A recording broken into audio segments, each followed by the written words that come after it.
اعوذ باللہ من الشیطان الرجیم بسم اللہ الرحمن الرحیم اللہم صلی علی سیدنا و مولانا محمد وعلی آلہ وصحبہ وبارک وسلم۔ معزز سامعین و ناظرین، آپ کا میزبان فیصل نذیر الازہری آپ کی خدمت میں حاضر ہے، اور آج کی ہماری یہ خصوصی نشست سیدنا عمر فاروق رضی اللہ تعالی عنہ آپ کی ذات زیبکات پر ہے۔ اور آج کی اس نشست میں ہمارے ساتھ گفتگو کرنے کے لیے مرکزی نظامت دعوت منہاج القرآن انٹرنیشنل، اس کے دو عظیم نام دو اسکالرس ہمارے ساتھ موجود ہیں۔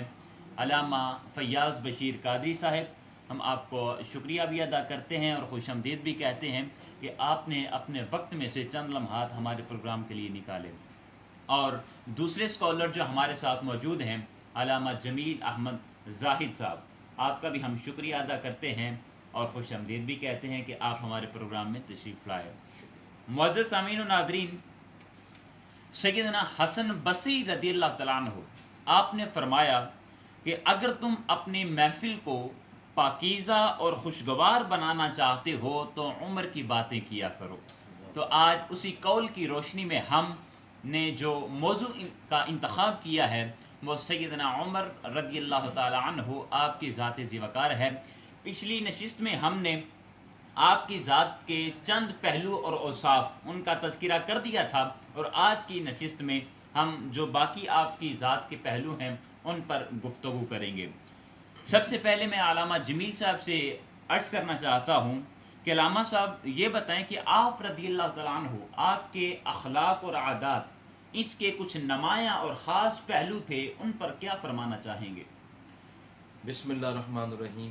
علامہ صاحب، اس پروگرام میں مجھے آپ نے شرکت کی دعوت دی، اس پر بہت شکریہ آپ کا۔ جی شکریہ۔ انتہائی اہم موضوع ہے سیدنا فاروق اعظم رضی اللہ تعالیٰ عنہ کی شخصیت مبارکہ کے حوالے سے۔ آپ نے جو سوال کیا، ویسے تو حضرت فاروق اعظم رضی اللہ تعالیٰ عنہ کی جو پوری شخصیت ہے جی جی اور ان کے جو اخلاق و عادات ہیں وہ ہمارے لیے مشعل راہ ہیں، ٹھیک، مگر ان میں جو نمایاں پہلو ہیں وہ آپ کی تواضع اور سادگی ہے۔ آپ کی اخلاق اور عادات میں سے جو صحیح نمایاں چیزیں ہیں وہ آپ کی تواضع اور آپ کی سادگی ہے۔ صحیح، بلکہ مورخین نے آپ کی ان دو صفات پر ایک مستقل عنوان قائم کیے ہیں اپنی کتابوں کے اندر۔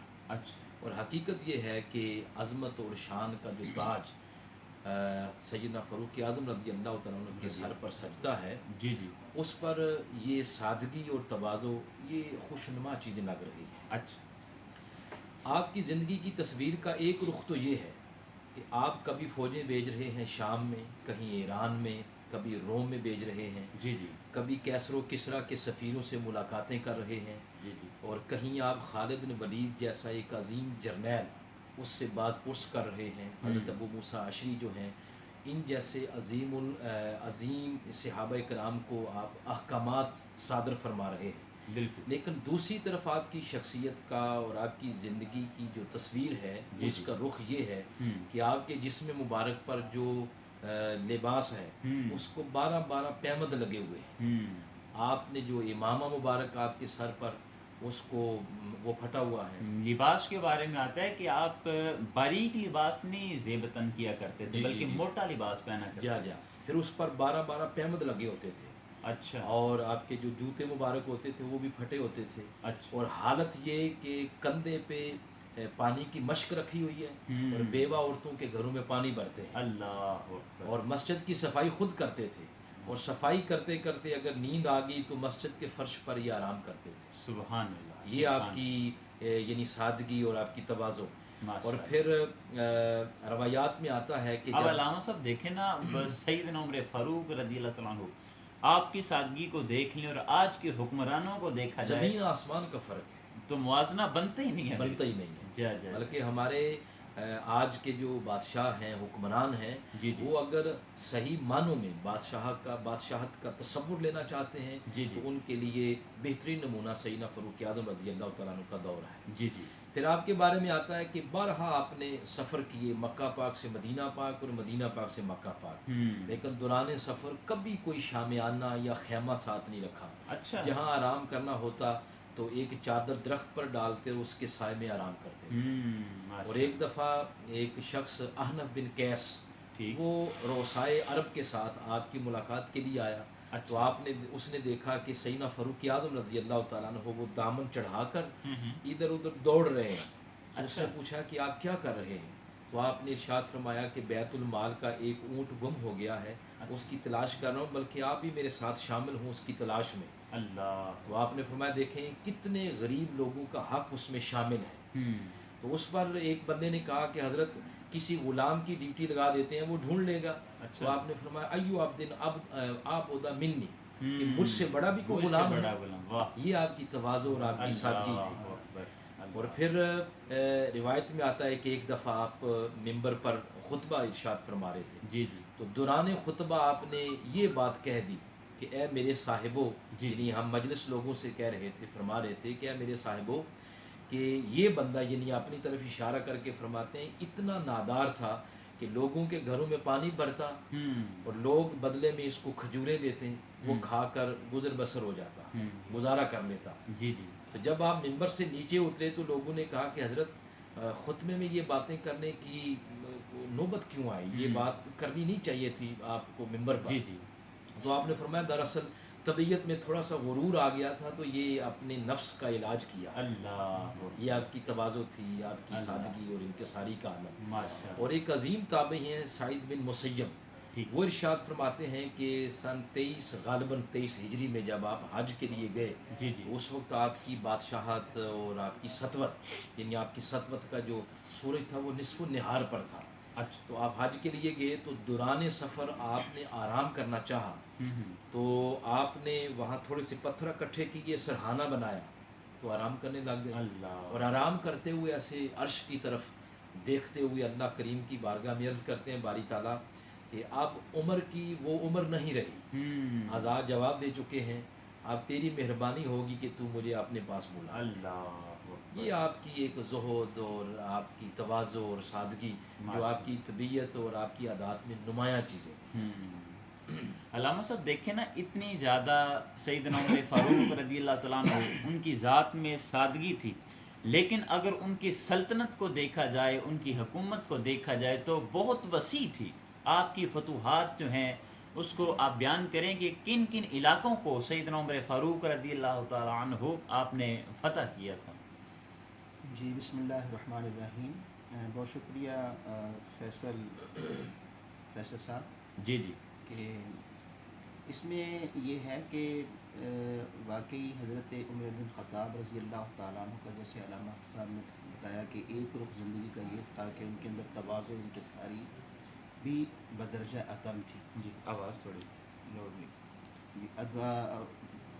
جی جی بدرجہ عتم تھی، لیکن ساتھ ہی ساتھ یہ بھی تھا کہ وہ ایک ایسی شخصیت تھے کہ ان کے اندر جرت اور بہادری کا بھی عنصر پایا جاتا تھا، اور ساتھ ہی ساتھ وہ عادل تھے، اچھا، اور انصاف اور عدل اور انصاف کا کوئی انہوں نے جانبداری نہیں رکھی ہوئی تھی۔ جی جی جو انصاف، جو عدل وہ مسلمانوں کے لیے کرتے تھے، جی، یہی عدل و انصاف کا پیمانہ ان کا ہر ایک کے لیے تھا، اللہ، غیر مسلموں کے لیے بھی تھا۔ ماشاء اللہ، یہ وجہ تھی کہ ان کی قبولیت ہر طرف تھی، غیر مسلموں نے بھی انہیں قبول کیا۔ اور عادل میں دیکھیں نا، جب آپ ممبر پر جلوہ افروز ہوئے تو ایک غریب شخص کھڑا ہو جاتا ہے اور وہ کہتا ہے کہ آپ نے جو لباس پہنا ہے وہ جو بیت المال سے سب لوگوں میں تقسیم کیا گیا تھا مال، آپ کے پاس جو کپڑا ہے یہ زیادہ ہے۔ تو آپ نے اپنے بیٹے عبداللہ بن عمر اس کو فرمایا کہ بتاؤ یہ میرے پاس کپڑا لباس زیادہ کیوں ہے؟ تو بیٹے نے پھر کہا کہ ان کے پاس چونکہ لباس کم تھا تو میں نے اپنا کپڑا بھی ان کو دے دیا، اس لیے ان کے پاس لباس۔ اسی طرح بالکل اسی طرح یہ بھی ہے کہ آپ نے عورتوں کا مہر مقرر کرنا چاہا، حق مہر مقرر کرنا چاہا۔ جی جی تو یہ آپ کی طبیعت میں یہ تھا کہ آپ ہر وقت سوچتے رہتے تھے کہ کس طرح ملکی معاملات کو بہتر طریقے سے چلایا جائے کہ عام انسان تک انصاف اور اس کا حق اس کے دروازے تک پہنچا دیا جائے. تو اس لیے آپ کی طبیعت میں تھوڑی یعنی انتظامی معاملات پائے جاتے ہیں. تو آپ نے اسی طبیعت کے پیش نظر آپ نے عورتوں کا حق مہر مقرر کرنا چاہا. تو عورتوں کا حق مہر مقرر کرنے کے لیے اب آپ ان کی انصاف اور ان کا لوگوں کے ساتھ کیسا عادلانہ رویہ تھا کہ ہمارے آج کے حکمرانوں کو دیکھیں تو ان کے سامنے تو وہ کہتے ہیں نا کہ اپنا عدالت میں کسی وزیر کو بلانا تو دور کی بات ہے کہ اس کی چپڑاسی کو بھی عدالت بلاتے ہوئے تو وہ ڈرتے ہیں. جی بالکل ایسا. مگر ان کی حکمرانی میں یہ تھا کہ جب عورتوں کا حق مہر مقرر کرنا چاہا تو ایک خاتون کھڑی ہو گئی. اس نے کہا کہ اے عمر، جب اللہ اور اللہ کے رسول نے ہمیں حق دیا ہے اور کوئی مقرر نہیں کیا تو تم کون ہوتے ہو ہمارا حق مقرر کرنے والے. یعنی مشاورت عامہ کا تصور تھا. اور یہ تھا کہ اس کے ساتھ بحث نہیں کی کہ میں حکمران ہوں، میں وقت کا خلیفہ ہوں، تمہیں کیسے ضرورت ہوگی میرے ساتھ بات کرنے کی. وہیں کہتے ہیں کہ ہاں اگر آپ کا اس کا شکریہ ادا کیا کہ اگر آپ مجھے یہ نہ بتاتی تو میں بہت بڑی غلطی کر جاتا. تو یہ ان کا عدل و انصاف تھا جس میں ہر کسی کو اس پر اعتماد تھا. یہ وجہ تھی کہ اللہ رب العزت نے انہیں فاروق اعظم کہا گیا. حق اور باطل کا فرق پیدا کرنے والا کیا گیا. 13 ہجری میں جب آپ مسرد خلافت پر بیٹھے تو پھر ایک نئی فتوحات کا سلسلہ شروع ہوا. لیکن حضرت عمر رضی اللہ تعالیٰ عنہ کے بیٹھتے ہی پھر فتوحات کا سلسلہ شروع ہوا. پھر آپ نے مصر کو، پھر لیبیا کو، پھر اسی طرح ایران کو حضرت، اور اسی طرح پھر آرمینیا کا جو مشرقی علاقہ تھا اس کو آپ نے فتح کیا. پھر اسی طرح بہت سارے علاقے آپ نے جو ہے، یعنی آپ کی سلطنت کا فتوحات کا سلسلہ ایسا جاری ہوا کہ 10 سال کے مختصر عرصے میں وہ عرب خطے پر جو ایک چھوٹا سا خطہ تھا جہاں پر حکمرانی اسلامی قائم ہوئی تھی سلطنت، وہ 10 سال کے مختصر عرصہ میں جب آپ اس دنیا سے رخصت ہوئے تو اسلامی ریاست 22.5 لاکھ مربع میل پر پھیل چکی تھی. ماشاءاللہ. یہ آپ کی فتوحات اور آپ کے عدل انصاف اور آپ کی فتوحات ماشاءاللہ یہ فتوحات تھی. اور علامہ صاحب یہ بھی بیان کر دیں کہ آپ کی خدمات کون سی ہیں جب آپ نے خلافت کو سنبھالا تو اس وقت آپ نے کن کن چیزوں کا اجرا کیا، کن کن چیزوں کو پالش کیا، یا آپ کے زمانہ خلافت میں آپ کی جو خدمات ہیں ان کو بیان کریں. جی ہاں، آپ کے زمانہ خلافت میں بہت ساری آپ نے جو ہے نا نئی چیزیں جو ہیں متعارف کروائیں حکمرانی میں. اس میں سب سے پہلے یہ تھا کہ آپ نے ریاست کا مرکزی دفتر قائم کیا. اچھا. جی ہاں، مرکزی دفتر میں جہاں پر حکمرانی سے جس کو ساری ریاست کو کنٹرول کیا جاتا ہے. جیسا کہ اگر ہم پاکستان کی مثال لیں تو اسلام آباد ہے، یعنی یہ کہہ لیں کہ سارے ملک کو کنٹرول کیا جاتا ہے. وہاں سے سارے ملک کو کنٹرول کیا جاتا ہے. ٹھیک. تو وہ قائم کیا. اس کے بعد پھر آپ نے مجلس شورا کا تصور اس سے پہلے نہیں تھا. اچھا. یعنی مشاورت کے لیے مجلس شورا بنائی تاکہ ریاست کے امور کو وہاں پر ڈسکس کیا جائے. اور دیکھیں نا مجلس شورا کا تصور اگر سیدنا عثمان غنی رضی اللہ تعالیٰ عنہ آپ کی جب آپ کو خلیفہ منتخب کرنا چاہ رہے تھے تو اس وقت یہ جو مجلس شورا بنائی تھی یہ بھی سیدنا عمر فاروق رضی اللہ تعالیٰ عنہ بنائی تھی. اس سے پہلے اس کا تصور نہیں تھا. اسی طرح پھر آپ نے بہت بڑا کارنامہ یہ سر انجام دیا کہ اس سے پہلے عام فرد سے رائے لینے کا تصور نہیں تھا ریاست کے معاملات میں. تو آپ نے پھر مشاورت عامہ کا ایسا ادارہ بنایا کہ جس میں ہر فرد ریاست کے معاملات میں مشورہ دینے کا حق رکھتا ہے. یہ پہلا سب سے تصور حضرت عمر رضی اللہ تعالیٰ عنہ نے دیا. جیسے آپ نے پہلے بیان کیا حق مہر والا، حق مہر کا واقعہ جو ہے اس میں اس کے علاوہ ریاست کے معاملات میں اگر ریاست میں کوئی معاملات ہیں تو حضرت عمر رضی اللہ تعالیٰ اتنے وسیع القلب تھے. یعنی انہوں نے یہ نہیں سوچا کہ میں ہی بس حکمران بن کے بیٹھ جاؤں اور ایک ہی شعبہ جن کے پاس چند لوگ ہیں جو ریاست پر قابض ہیں بس وزراء وہی رہ جائیں، انہی سے مشاورت لی جائے. ان کا تصور تھا کہ ممکن ہے کہ جو باڈی ہماری ہے مثلا صوبائی وزیر ہیں، گورنرز ہیں، گورنر کا پہلا شعبہ انہوں نے بنایا، اچھا جی ہاں، گورنر بھی انہوں نے مقرر کیے، ماشاء اللہ. اور صوبائی تصور بھی انہوں نے دیا، ہم. ریاست اسلامی کو انہوں نے تقسیم کیا، اس کے جیسے صوبے صوبوں الگ کی الگ تقسیم بنائے، کی. اچھا جی ہاں، اچھا. صوبے الگ الگ بنائے، یہ بھی تصور انہوں نے دیا. اور ان کا خیال دیکھیں نا، کتنے انصاف کا ان کا اور عدل انصاف کا پیمانہ یہ تھا کہ وہ سمجھتے تھے کہ اگر ایک جیسے پاکستانی اسمبلی میں جی. ہمارے وزراء بیٹھے ہوتے ہیں، وہ پوری قوم کا فیصلہ وہی کرتے ہیں، جی جی اور قوم میں سے کوئی فرد وہاں پر رائے دینے رائے کا نہیں دے سکتا. حق نہیں رکھتا. جی جی. مگر ان کا تصور تھا کہ ممکن ہے کہ یہ جو ہم نے مقرر کیے ہیں، اس سے اچھی رائے دینے والے عوام میں لوگ موجود ہوں، ہم.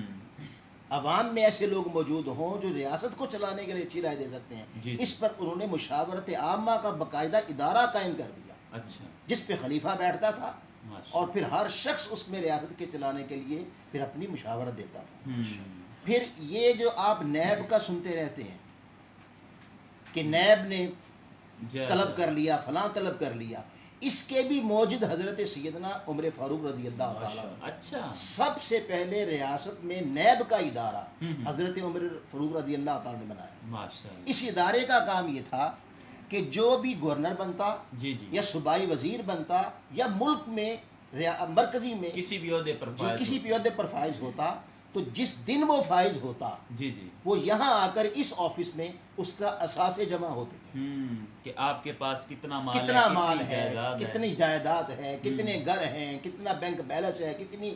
اس وقت کے دور کے مطابق تو گاڑیاں نہیں تھیں جی جیسے جی. آج بھی ہیں، جی. مطلب جو بھی اس کے اثاثے تو وہ جمع کرواتا.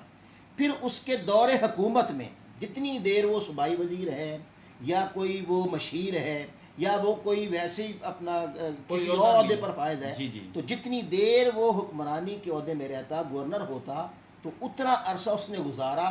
اس کو جو گورنمنٹ کی طرف سے تنخواہ دی جاتی تھی، جی جی. اس وقت اس کے اثاثے کتنے تھے. اور جب وہ آگے بڑھتا تو دیکھا جاتا کہ اگر اس کے اثاثے غیر معمولی بڑھ گئے ہیں ہم. تو یہ ادارہ تھا احتساب کرنے والا، ہم. سال بعد 2 سال بعد یہ اس طلب کر سکتا تھا اسے. ہم. ماشاء اللہ. احتساب ہوتا تھا اور کسی کی جرت نہیں تھی. ہم. اور اگر کسی کو آپ پاتے تو اسی وقت اسے عہدے سے فارغ کر کے باقاعدہ اس کو سزا دی جاتی تھی. ماشاء اللہ. واہ. نائب کا تصور بھی حضرت عمر رضی اللہ تعالیٰ عنہ کے دور میں ہوا. پھر آپ نے اس کے بعد پھر فوج کا ادارہ، جی جی. اس سے پہلے باقاعدہ فوج کا ادارہ نہیں تھا. فوج کا ادارہ بھی حضرت، تاکہ اسلامی سرحدوں کی دفاع کیا پہلے جا سکے. سیکیورٹی گارڈز تو ممکن ہے موجود ہوں، اب اس- لیکن باقاعدہ طور پر کوئی انتظامی ادارہ نہیں تھا جو سرحدوں کی یہ حفاظت آقا علیہ کرے. الصلوۃ والسلام کے زمانے میں وہ ایک تصور تو تھا کہ جی. جنگ کی جاتی تھی جی جی. باقاعدہ، لیکن اس میں پھر آپ کو معلوم ہوگا کہ اعلان کیا جاتا تھا جی کہ جی. جنگ کے لیے کون جائے گا. پھر مائیں بھیجتی تھی اپنے بچوں جی. کو بھیج دیتی تھی اور اس پر تیاری ہوتی تھی، وہ سب کچھ تھا، جی جی. لیکن باقاعدہ فوج نہیں تھی. لیکن وہ جو تعلق تھا وہ فقط ممکن ہے کہ اس غزوہ کے لیے ہو یا اس جنگ کے لیے ہو. جی اس جنگ کے لیے لیکن سیدنا ہوتا، عمر فاروق رضی اللہ تعالیٰ عنہ انہوں نے باقاعدہ طور پر ایک باقاعدہ طور پر ایک نظم فوج گزاری. کا ادارہ بنا دیا، اور اس میں پھر ان کی ٹریننگ، باقاعدہ فوجی ٹریننگ ہوتی تھی، جی جی. اور انہیں پھر دفاعی صورتیں سکھائی جاتی تھی. جی سارا جی چیز. جی. پھر اسی طرح جزیہ کا تصور حضرت عمر نے دیا، ہم. اور یہ جزیہ غیر مسلموں سے لیا جاتا تھا. جی جی. یعنی ان کی ساری ذمہ داری، ان کی عزت، ان کی جان، ان کے مال کی حفاظت، حتیٰ کہ ان کی عبادت کی آزادی بھی جی ان کو جی. دی جاتی تھی، اور ان کی تعلیمات کا خیال رکھا جاتا تھا. اس پر حضرت عمر رضی اللہ تعالیٰ نے غیر مسلموں سے ایک معمولی سا جزیہ رکھا ہوا تھا. جی. جزیے کا تصور بھی انہوں نے پھر دیا. ماشاء اللہ ماشاء اللہ. دوسری نشست میں ہمارے ساتھ شامل ہوئے مرکزی نظامت دعوت کے نامور عالم ہے محترم علامہ محمد احسان رضوی صاحب. علامہ صاحب، ہم آپ کو خوش آمدید کہتے ہیں اور آپ کا شکریہ ادا کرتے ہیں کہ آپ ہمارے پروگرام میں تشریف لائے. علامہ صاحب، سیدنا عمر فاروق رضی اللہ تعالیٰ عنہ، آپ کا سن شہادت کیا ہے اور شہادت کے پیچھے وجہ تسمیہ کیا، وجہ کیا ہے، اور اسی طرح آپ کی شہادت کا جو واقعہ ہے وہ کیا تاریخ میں بیان کیا جاتا ہے؟ بسم اللہ الرحمن الرحیم. سب سے پہلے تو میں آپ کا شکریہ ادا کرتا ہوں کہ آپ نے اس خوبصورت پروگرام میں مجھے دعوت دی. جی. حضرت عمر فاروق رضی اللہ تعالی عنہ، آپ کی شہادت ابو لؤلؤ فیروز، ابو لؤلؤ فیروز، ایک مجوسی تھا، اس کے ہاتھوں سے ہوئی۔ جی جی، اس کے پیچھے واقعہ یہ آتا ہے کہ مغیرہ بن شعبہ رضی اللہ تعالی عنہ کا یہ غلام تھا۔ اچھا، ایک دن حضرت عمر فاروق رضی اللہ تعالی عنہ سے یہ روک کر کہتا ہے کہ میرا جو جزیہ ہے، جو میرا ٹیکس ہے، وہ کم کروا دیں۔ جی جی، تو حضرت عمر فاروق رضی اللہ تعالی عنہ نے اس سے کچھ کلام کیا، وہ کلام کچھ اس کو ناگوار گزرا، اس کی وجہ سے اس نے اپنے دل میں کوئی بات پالی۔ جی جی، بس چند دن گزرے تھے کہ وہ ابو لؤلؤ فیروز مجوسی، وہ لوہے کا کام کرتا تھا، اس نے خنجر تیار کیا اور خنجر کو لے کر وہ مسجد نبوی میں حضرت عمر فاروق رضی اللہ تعالیٰ عنہ کو شہید کرنے کی غرض سے چلا گیا۔ ٹھیک، اب یہ نماز فجر کا وقت تھا۔ حضرت عمر بن میمون رضی اللہ تعالیٰ عنہ بیان کرتے ہیں کہ میں بھی اس دن نماز فجر میں ان صفوں میں موجود تھا۔ حضرت عمر فاروق رضی اللہ تعالیٰ عنہ کا معمول تھا کہ آپ نماز فجر کی جماعت سے پہلے صفوں کو خود درست کروایا کرتے تھے۔ اچھا، تو حضرت عمر فاروق رضی اللہ تعالیٰ عنہ نے صفوں کو سیدھا کروایا، جی جی، اور حضرت عمر فاروق رضی اللہ تعالیٰ عنہ آپ نے خود تکبیر تحریمہ کہی، گویا نماز فجر کا آغاز ہو گیا۔ تو پہلی ہی رکعت میں اس ابو لؤلؤ فیروز، اس مجوسی نے حضرت عمر فاروق رضی اللہ تعالیٰ عنہ پر 2 دھاری خنجر سے حملہ کر دیا۔ جی جی، حضرت عمر فاروق رضی اللہ تعالیٰ عنہ کو اس ظالم نے 6 وار کیے اور حضرت عمر فاروق رضی اللہ تعالیٰ عنہ کو زخمی کر دیا۔ حضرت عمر فاروق رضی اللہ تعالیٰ عنہ کو وہ زخمی کرتا ہوا جب واپس پھرا تو راستے میں جو صحابی بھی اس کے سامنے آیا، کم و بیش 9 10 یا 11 12 جتنے احباب، جتنے صحابہ کرام جی، اس کے راستے میں آہستہ پہ وہ وار کرتا چلا گیا، سب کو زخمی کر دیا۔ اچھا، ان 12 کم و بیش صحابہ میں سے 9 کے قریب ایسے صحابہ کرام ہیں جن کی شہادت کا ذکر ملتا ہے کہ اسی کے وار سے ان کی شہادت ہو گئی۔ جب اس کو پکڑا گیا تو جب وہ قبضے میں آ گیا، پکڑا گیا، تو اس نے اسی خنجر سے اپنے آپ پر بھی وار کیا اور اپنے آپ کو بھی مار لیا۔ اچھا، وہاں پر ہی اس نے اپنے آپ کو بھی قتل کر لیا۔ جی، وہاں پر ہی اس نے اپنے آپ کو قتل کر لیا، خودکشی کر لی۔ ہوں، تو حضرت عمر فاروق رضی اللہ تعالیٰ عنہ پر جو وار ہوئے تھے، ایک وار ناف کے بالکل قریب تھا، وہ اتنا کاری وار تھا کہ حضرت عمر فاروق رضی اللہ تعالیٰ عنہ کا خون بہتا رہا، زخم کاری تھا۔ تو حضرت عمر فاروق رضی اللہ تعالی عنہ آپ نے فوراً پوچھا کہ مجھ پہ وار کرنے والا کون ہے؟ حضرت عمر فاروق رضی اللہ تعالیٰ عنہ کو بتایا گیا کہ یہ ابو لؤلؤ فیروز مجوسی ہے۔ جی جی، حضرت عمر فاروق رضی اللہ تعالیٰ عنہ اللہ کا شکر ادا کیا کہ اے مالک کائنات، تیرا شکر ہے کہ مجھ پر وار کرنے والا، مجھے قتل کرنے والا، مجھے شہید کرنے والا کوئی کلمہ گو نہیں ہے، اچھا، کوئی اللہ رب العزت کا ماننے والا نہیں ہے، تاکہ یوم قیامت وہ کلمہ پڑھ کر کسی قسم کا کوئی دعویٰ نہیں کر سکتا کہ میں نے اس وجہ سے قتل کیا یا شہید کیا۔ تو حضرت عمر فاروق رضی اللہ تعالی عنہ، یہ بدھ کا دن تھا، 26 ذی الحج تھی اور 23 سن ہجری تھا جب حضرت عمر فاروق رضی اللہ تعالی عنہ کی شہادت ہوئی۔ 10 سال 6 ماہ 4 دن کا دور خلافت گزارنے کے بعد حضرت عمر فاروق رضی اللہ تعالی عنہ کم و بیش 1 محرم الحرام کو رب کائنات کی بارگاہ اقدس میں پہنچے اور آپ نے جام شہادت نوش فرمایا۔